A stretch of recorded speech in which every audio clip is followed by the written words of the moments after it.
good, Green Screen Entertainment fans? Your boy Jay Green is back, and this weekend I'm bringing you my review for Jigsaw. Now I'm going to tell you guys straight out the gate, this movie was trash. Hot garbage. And the reason why I didn't like this movie so much is because of the fact is I am a major Saw fan. I own all the Saw movies that matter. Saw 1 through 6. Legit. Saw 7 I wasn't really feeling because you can't try to tell me that Dr. Gordon is still alive. We saw that motherfucker cut his foot off in the first film. I'm almost positive he would have bled out, and I'm pretty damn sure that we see his dead body in one of the other Saw sequels. Alright, so check this out, guys. I'm going to try to break this movie down right here without spoiling anything, at least nothing major from the plot, in case all y'all out there are like, whatever the hell he says, I'm still going to go check out this movie. So check this out. The first Saw movie, Saw 1 all the way through Saw 6, make sense. All the characters, in some way, shape, or form, kind of has something directly to do with Jigsaw, so it made sense as to how he saw what they were doing was wrong, and then put him on Front Street like, hey, you guys got to pay for your motherfucking sins. And that was also the one creative thing that I loved about the Saw franchise, was that Jigsaw was kind of more of a sick, twisted horror version of the Punisher. He's going to punish these people, and if they die, they die. If they live, cool for them. Now the problem is this, in Saw 7, the timeline is all askew. They try to say Dr. Gordon is alive, but this motherfucker should really be dead. Also, in Saw 7, there's people that supposedly survived some of Jigsaw's traps prior to the first Saw movie, which makes no sense in regards to Saw 1 through 6.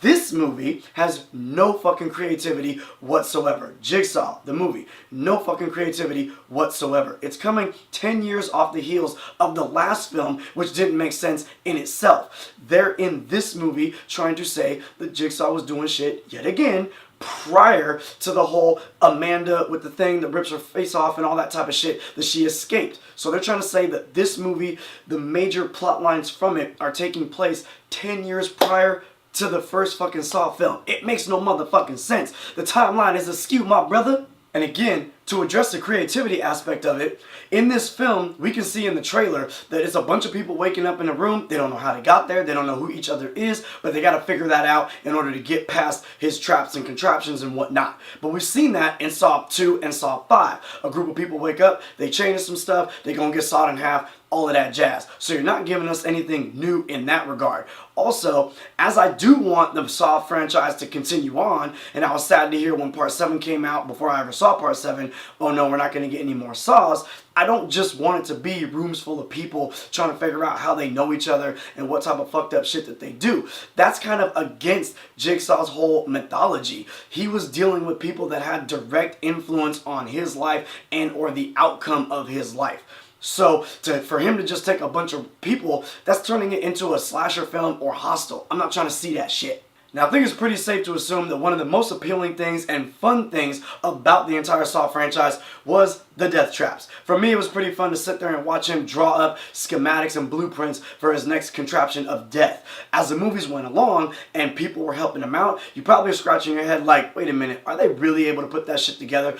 But they showed you times where he's working with them, showing them how to do these things that take actually a lot of skill. So because of that, they're building me into the world that these people understand what he understands and they can actually put these things together. However, the guy that's in this movie, I don't know, it's just something about the way that he carries himself. I feel like he's going to have a hard time using a stud finder. And finally, the finale of this movie, weak at best. All the other Saw films, at least Saw 1 through 6, left me wanting more. The way that the music would rise up towards the end of the film as you're coming to that realization and they're showing those quick little clips and cuts of what had happened before and how the twist came about and all that type of stuff was super legit, and I always wanted to see what was coming next. And that's why, as I said on the commercials back in the day, if it's Halloween, it's gotta be Saw, and I was excited every single time. This time, I was just waiting for this damn movie to end. Look, you guys have sat here long enough and heard me rant about this movie and how bad it was.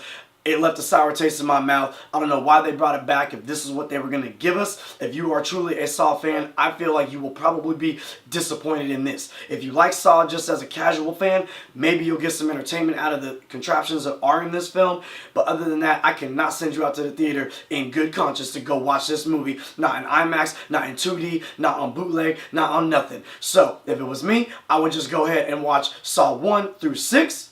Have fun with that, guys. Other than that, I hope I gave you enough insight to understand a little bit about what this movie is or isn't. And do me a favor while I got you here, like, subscribe. Your boy, Jay Green, baby, I'm out.